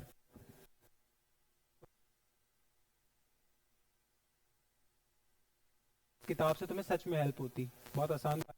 3 साल लाइफ के लगाए, कुछ आया वाया नहीं, कहीं नौकरी नहीं की, किताब लिख दी। अब तुम बाहर गए, तुमने फोटो कॉपी करा ली कुछ लालच में, ठीक है, कोई बात नहीं, उसका नुकसान हो गया। लेकिन अल्टीमेट लूजर कौन है? ग्राहक। एक आदमी का नुकसान नहीं, कंज्यूमर एज अ होल। क्योंकि फिर वो ये चीज करेगा नहीं, क्योंकि उसे पता है कि तुम लोग करोगे बेटा यही, तो अमेरिका जैसे देश में करेगा जहां पे इस चीज को प्रोटेक्शन मिलता है। अमेरिका में सीडी वाला काम करके दिखाओ। तो इंडिया होती है, लेकिन तुमने देखा अरे भाई यहाँ चौकी के बाहर बिकती है सीडी, नहीं बिकती है, नहीं बिकती है। नाजा मार्केट में सॉफ्टवेयर नहीं बिकता है 500-500 रुपए। विंडोज जो अपग्रेड कराते हैं, ये नाजा मार्केट में 150 रुपए होता है। इस वालों को पता है आईपीआर क्या होता है? इंडिया में आईपीआर पता है वो? आईपीआर मतलब इंटेलेक्चुअल प्रॉपर्टी। इंडिया में आदमी नहीं मानता इंटेलेक्चुअल, जब तक उसको प्रॉपर्टी नहीं मानेगा। ये तो बिहेवियर चेंज की बात है ना, वो इस पे थोड़ा ठंडे दिमाग से सोचो जो मैं कहना चाह रहा हूँ। प्रॉपर्टी होती है दो तरीके की, एक तो होती है टेंजिबल जिसको छू सकते, जैसे ये ब्रेसलेट, और एक होती है इंटेंजिबल। मैंने कुछ दिमाग में सोचा, कोई रिसर्च की, इंडिया में तुम्हें लगता है अभी इतनी ग्रोथ है हमारी, इंटेंजिबल प्रॉपर्टी को कोई प्रॉपर्टी मानता है? फ्री मिल जाए, तुम बताओ। होता सब है, ट्रेडमार्क, कॉपीराइट, पेटेंट, सब होता है, लेकिन इंडिया में आदमी के बिहेवियर भी, अपने दिल पे हाथ रख के बताओ, जब तक कोई चीज छूने में नहीं आएगी तब तक उस चीज को माल नहीं मानता। सच है ये। गाने वाने डाउनलोड करने होते तुम कभी सोचते हो? अच्छा, जो इतने आर्टिस्ट गाना बनाते हैं और जो डीजे में फ्री में चलता है, इनके पास इनकी रॉयल्टी जाती है? तुम बताओ। यूट्यूब पे कॉपीराइट लग जाता है ना अब। यूट्यूब पे क्यों लग जाता है? यूट्यूब अमेरिका की कंपनी है, लेकिन यहाँ जो डीजे है, इतने सारे आर्टिस्ट के गाने, तुमको लगता है वो एक भी रुपए दे रहा है? इंडिया में बिहेवियर में नहीं है, इसमें कुछ गलत। 50 साल लगेंगे लेकिन आएगा, धीरे धीरे आएगा। यूएस वगैरह में है, इसीलिए आर्टिस्ट वहाँ जाते हैं। वहाँ पे उस चीज़ की वैल्यू है कि गाना किसी ने लिखा है तो उसकी वैल्यू करो, किसी का म्यूजिक है चोरी मत करो। इंडिया में कहाँ ये सब मानते हैं? किसी भी म्यूजिक पे वो जगराते की म्यूजिक बना के कर देगा लॉन्च, होता है इंडिया में। बॉलीवुड जगराते हो जाते हैं। हाँ, बहुत बनता है जो भी है। मतलब ये है कि innovation is the key to industry. जिस कंट्री में इनोवेशन जितनी प्रोटेक्ट होती है, कंट्री तो देखना बिजनेस में हमेशा आगे होता है। हॉलीवुड इतना आगे है, बॉलीवुड में पैसा लगाने वालों की कमी तो है नहीं, अंबानी के पास कम कम कम पैसे हैं, पर इंडिया में उतना रिवॉर्डिंग नहीं है। इंडिया में मतलब नहीं है, तुम 100 करोड़ रुपए का एल्बम बनाओगे भी तो कोई मतलब नहीं है, वो चोरी कर लेगा या तुमको सही पैसा तुम्हारे तक पहुंचेगा नहीं। तो इंडिया में इसीलिए इंडस्ट्री ये सब इतनी ग्रो नहीं करती। तो अब ये चीज दुनिया भी देखती है, तो दुनिया में एक ऑर्गेनाइजेशन है, इस पे भी क्वेश्चन आया है, world intellectual property organisation. World intellectual property, call आ रहा है, कोई फाइनेंस मिनिस्ट्री? उठा लो उठा लो उठा लो, देखो कहीं एक आध करोड़।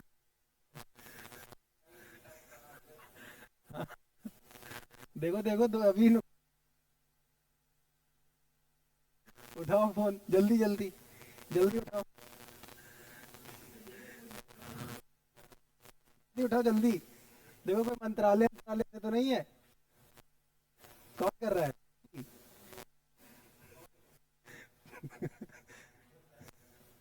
ऐसा रतन टाटा वटा के कुछ दिक्कत हो रही हो कि देखिए बताइए कैसे मैनेज हो। वर्ल्ड इंटेलेक्चुअल प्रॉपर्टी ऑर्गेनाइजेशन, इसका हेडक्वार्टर है कहाँ? जनेवा में। जनेवा कहाँ है? स्विट्जरलैंड में। तो ये लोग क्या करते हैं, ये दुनिया के देशों को रैंकिंग देते हैं, तुम्हारी जितनी अच्छी रैंक होगी उस देश में इंटेलेक्चुअल प्रॉपर्टी की उतनी।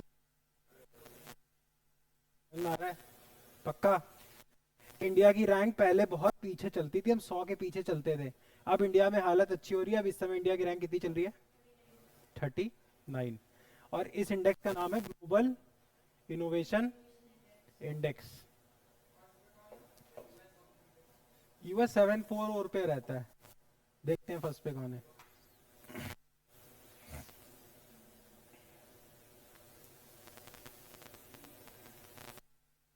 पे है स्विट्जरलैंड, सेकंड पे है स्वीडन। स्विट्जरलैंड क्यों है? हेडक्वार्टर यहीं बैठा है। देखो कुछ कंट्रीज एथिकली बहुत अच्छी, इसलिए तुम देखो जितनी मूवीज में जो पैसे भागते हैं तो कहाँ भागते हैं? स्विट्जरलैंड। स्विट्जरलैंड तो ही भागते हैं, वुल्फ ऑफ वॉल स्ट्रीट में पैसे भागता है स्विस बैंक। नंबर 1 पे स्विट्जरलैंड, नंबर 2 पे स्वीडन, और नंबर 3 पे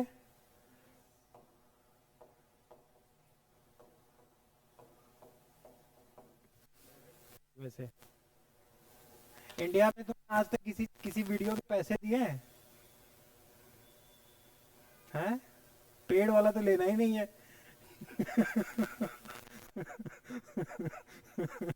कोई बात नहीं, इसमें तुम लोगों की देखो, एक मैं तुम लोगों को और इंटरेस्टिंग चीज ही बताता हूँ।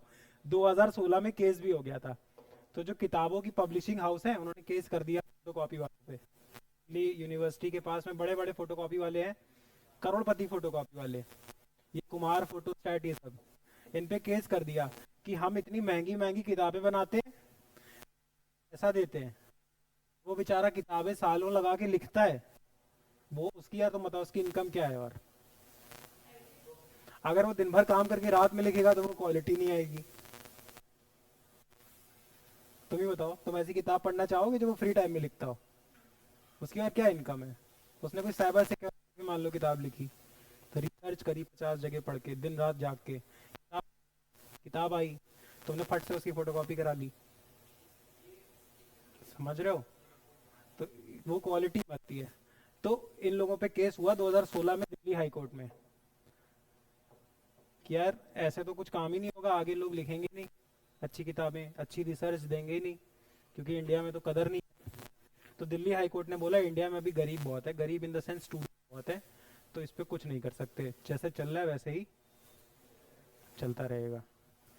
तो ऐसा नहीं कोर्ट ने माना नहीं, कोर्ट ने माना, पर कोर्ट ने बोला अभी इंडिया उस कंडीशन में नहीं है, तो आज से 40 50 100 साल बाद हम उस कंडीशन में आएंगे। और अब देखो इंडिया किस चीज पे, अब फोटो कॉपी वाले में बच गए, फोटो कॉपी वो दिल्ली यूनिवर्सिटी में प्रोफेसर बोलते थे, अब बाकी कुछ चीजों में आना होगा, फंसा ही लेंगे। टेलीग्राम पे तुम देखो लोग वीडियो डालते हैं फिर वो डिलीट भी हो जाते हैं, कॉपीराइट इन्फ्रिंजमेंट। लेकिन इंडिया में उतनी सख्ती नहीं है जितनी सख्ती बाहर है, उतनी है, उतनी कहाँ है? तुम कुछ भी तो निकाल लाते हो से, नहीं निकालते हो? मूवी तक डाउनलोड कर लेते हैं, बताओ। अभी रैंक है इंडिया की 39, आ जाएगा इंडिया भी।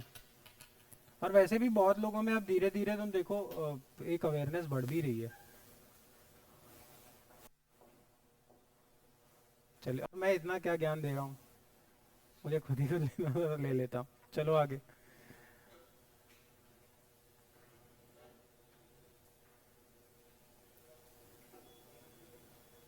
इसके बाद लिखो सार्को सुसाइड बॉर्ड,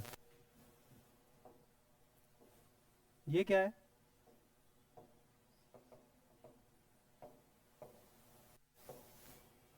यूथन यूथ, हाँ, तुमको बेटा ये सनसनी वनसनी बहुत पता रहती है, जिसमें सनसनी हो, मर्डर हो। नहीं, पहले तो ये बताओ यूथनेशिया क्या होता है? यूथनेशिया क्या होता है, क्वेश्चन आया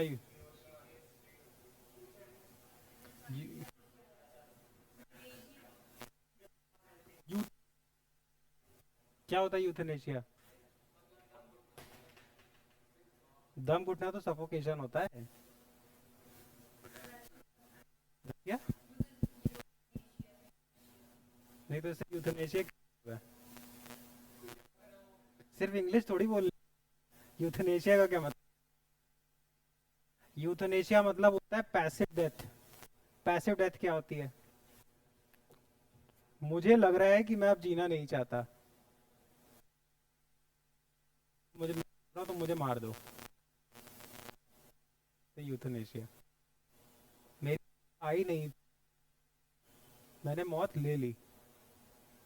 इंडिया में नहीं है, वेट रहता है। जैन्स में ऐसे ही, अगर कोई जैन है तो बताना, जैनों में एक रिचुअल होता है संथारा, सेम एज यूथनेशिया। जब आपको लगता है कि आप अपने सारे काम काज कर चुके हैं, जो जो आपकी जिम्मेदारी थी आप निभा चुके हैं, तब आप खुद से खाना पीना छोड़ देते हैं और बस इंतज़ार करते हैं मौत का। इसी को कहते हैं संथारा, जैन में इसको बोलते हैं संथारा, पैसिव डेथ। और इसी को इंग्लिश में बोलते हैं यूथनेशिया। इंडिया में यूथनेशिया इज नॉट अलाउड। बहुत डिबेट होता है इंडिया में करना चाहिए नहीं करना चाहिए, बट इंडिया में अभी euthanasia is not allowed. Allowed मानते नहीं है वो, हम इंडिया में इसको as a form of suicide मानते हैं, and suicide is illegal in India, section 306 309। खैर ये तुम्हें ना जानो, इंडिया में सुसाइड इलीगल है, तुम सुसाइड नहीं कर सकते, बच जाओगे तो सजा है। मर गए तो मर गए, क्या होगा? घर वालों को किस बात की सजा? चिट्ठी विट्ठी लिख के अगर किसी को चाहते हो उसमें लिख के चले जाओ कि ये मम्मी या पापा या ऐसी वजह से परेशान था बहुत दिन से, इसलिए मैं, खैर मैं तो बता नहीं रहा करने को। तो इस पे क्वेश्चन आ चुका है। संथारा और यूथनेशिया सेम चीज है। जैन्स जब प्रैक्टिस करते हैं तो संथारा बोलते हैं, दुनिया प्रैक्टिस यूथनेशिया बोलते हैं। यूथनेशिया और संथारा का सिंपल मतलब है पैसिव डेथ। पैसिव डेथ मतलब मेरी नेचुरली डेथ आई नहीं थी but I want to embrace death, I want to die. समझ में आ रहा है? ऑक्सी वो हटा दिया, नेबुलाइजर, या बस। जैसे संथारा में क्या होता है, संथारा में ऐसा नहीं है, अब ये नहीं है कि तुम तुरंत गोली मार ली, वो पेन लेके मरते हैं कि मैं अभी से डिसाइड कर रहा हूँ कि मैं संथारा करूंगा, अब ना मैं खाऊंगा ना मैं पानी पीऊंगा, तो अपने आप नेचुरली 100 10 20 50 दिन में मर जाना है। समझ में आ रहा है? तो इंडिया में हम allow नहीं करते हैं। स्विट्जरलैंड में अलाउड है। स्विट्जरलैंड में, स्विट्जरलैंड में हर चीज अलाउड है। स्विट्जरलैंड में ये अलाउड है। अब स्विट्जरलैंड में उन्होंने एक ये है, एक उपकरण टाइप का एक डिवाइस है। हाँ हाँ, तुम इसमें मर सकते हो जाके। हाँ एक लिखो,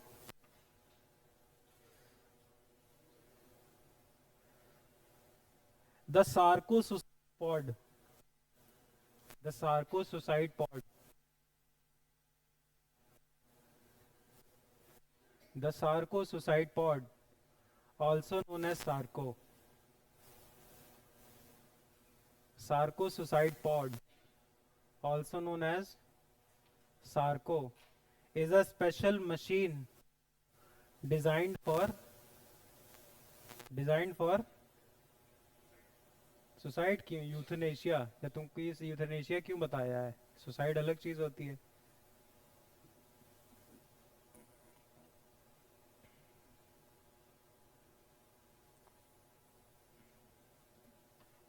चलें आगे।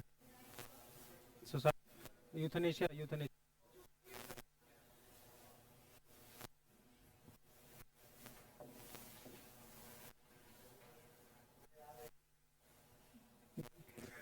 याद है, याद है, नहीं पूछेंगे, कोई बात नहीं। अब देखो क्या,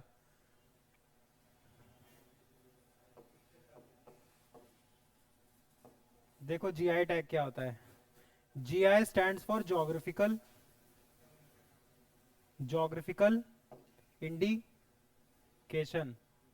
मतलब देखो, अब जैसे मान लो आगरे का पेठा है, तो आगरे में पेठा फेमस था, तो अब आगरा का पेठा आगरा का है, इसी बात पे बिक जाता है ना। ताला अलीगढ़, इसी बात पे बिक जाता है। चिकन का कुर्ता लखनऊ का है, इसी बात पे बिक जाता है। मतलब अपनी ज्योग्राफी की वजह से बिक जाता है। कोल्हापुर की सिर्फ इस बात पे बिक जाएगी। रामपुर का चाकू है, इस बात पे बिक जाएगा। बनारस का,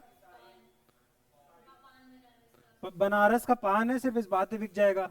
बनारस की साड़ी है, इस बात पे बिक जाएगी। रामपुर का चक्कू है, इस बात पे बिक जाएगा, है ना।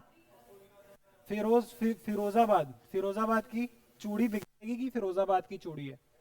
ठीक, मतलब उस जगह की ज्योग्राफी उसको बिचवा दे रही है। ब्रांड ब्रांड बनाने की जरूरत ही नहीं है, वहां की ज्योग्राफी वहां का ब्रांड है।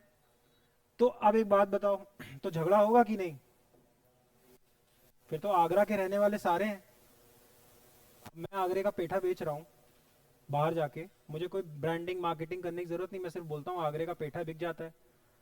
तो तुम भी आगरा के, तुम भी बेचना चाह रहे हो, तुम भी आगरा के, तुम भी बेचना चाह रहे हो, गवर्नमेंट कर। तो गवर्नमेंट ने 1999 में कानून बनाया, जिस कानून का नाम रखा जीआई टैग।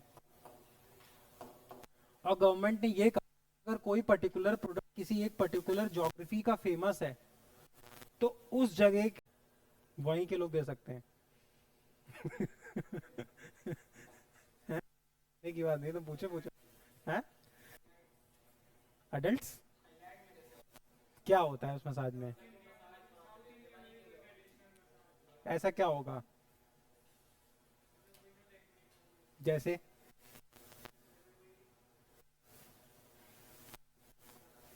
नहीं पता तो पता नहीं क्या।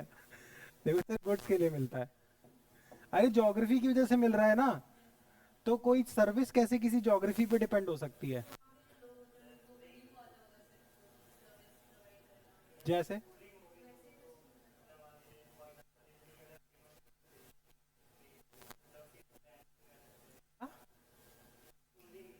कूलिंग, तो क्या है उसमें ऐसा खास क्या है?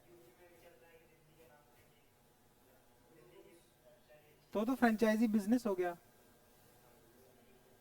वो तो सिंपल सी बात है, फ्रेंचाइजी दे देगा। ज्योग्राफी के हिसाब से सिर्फ ये किसके लिए मिलता है? ओनली फॉर गुड्स पूछता है क्वेश्चन। ओनली सर्विस के लिए जीआई नहीं मिलता। ज्योग्राफिकल इंडिकेशन फुल फॉर्म समझो ना। इंडिकेशन मतलब उस ज्योग्राफी से रिलेट हो रहा है। समझ में आया? किसके लिए मिलेगा? गुड्स के लिए। कितने साल के लिए मिले? 10 साल के लिए। हेडक्वार्टर कहाँ पे है? चेन्नई में। कानून कौन सा है? GI tag. एक क्वेश्चन पूछता है, सबसे पहले इंडिया में जीआई टैग किसको मिला था? ये पूछता है।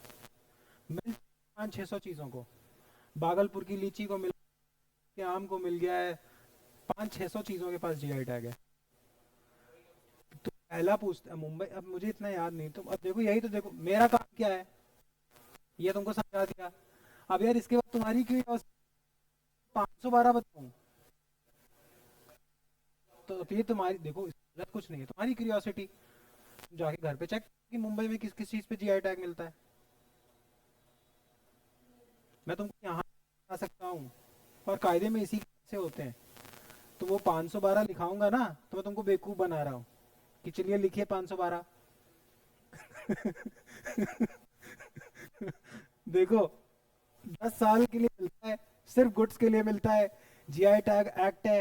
हेडक्वार्टर कहाँ पे है? चेन्नई में। सबसे पहला मिला था दार्जिलिंग टी को, इंडिया में सबसे पहला मिला था।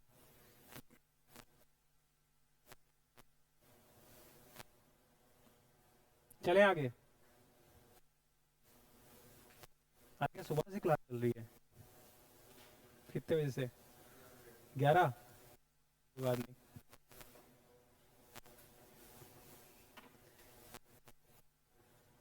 अभी तो मंडे तक, कल 2 दिन तो छुट्टी होगी फेस्टिवल की, और मंडे या ट्यूसडे को मैराथन करेंगे। इस मतलब अगले वीक में करेंगे। ठीक है, एक गो में सारा खत्म। 2 या 3 दिन में करेंगे, एक दिन में फिर हैवी हो जाएगा। चलो, रिवाइज करके लेकिन सब भी मजा। विदाउट रिवीजन कोई फायदा। रिवीजन, हाँ, पूरा रिवाइज करके आना, और फिर 2 दिन बैठेंगे और उसको खत्म कर लेना। रिवाइज करके नहीं आए, तो मतलब नहीं है ज्यादा। ठीक, समझोगे तो तब भी। अब इसमें देखो, ये पढ़ा क्यों रहे हो? ये पढ़ा इसलिए रहे हैं क्योंकि आसाम,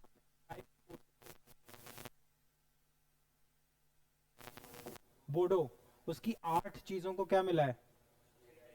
जीआई टैग। 8 याद नहीं करना, 500-600 चीजों को जीआई मिलता है, जीआई याद नहीं करना। जीआई क्वेश्चन यहीं से पूछता है।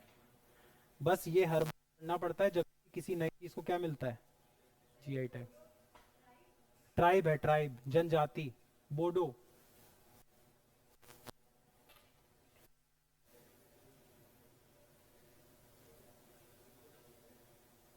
अब ये देखो, इनको किस चीज से मिला है? अभी मैं तुम लोगों को बता रहा था, बियर होती है, राइस बियर। ये एक राइस बियर बनाते हैं, तो उनमें से 3 तो बियर को मिला है। उस टाइप की बियर सिर्फ यही बेच पाएंगे। कितने साल तक? 10 इयर्स। 10 इयर्स के बाद मैं और तुम भी बेच लेंगे। आते होंगे मटके वटके में रख के। हाँ, क्या क्या बनाते हैं? टीवी में? किसमें देखी थी? रील में? तो यही सब तुम्हारी फीड में आ रहा है।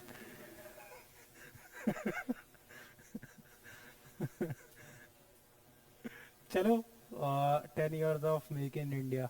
ठीक है, अगला टॉपिक लिख लो, 10 इयर्स मेक इन इंडिया। जल्दी छोड़ूंगा, थोड़ा जाना है, और नेक्स्ट वीक हम रिवीजन करेंगे। ठीक।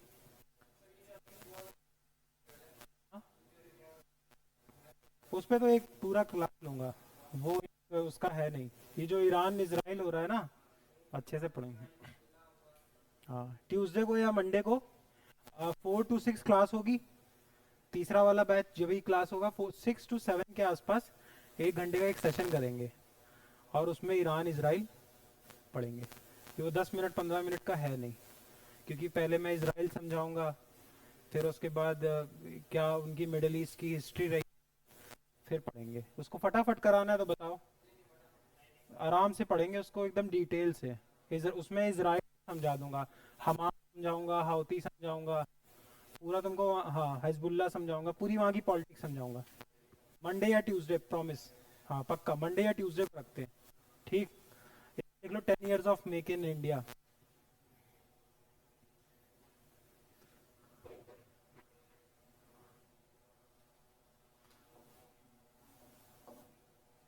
और दशहरा, हैप्पी दशहरा।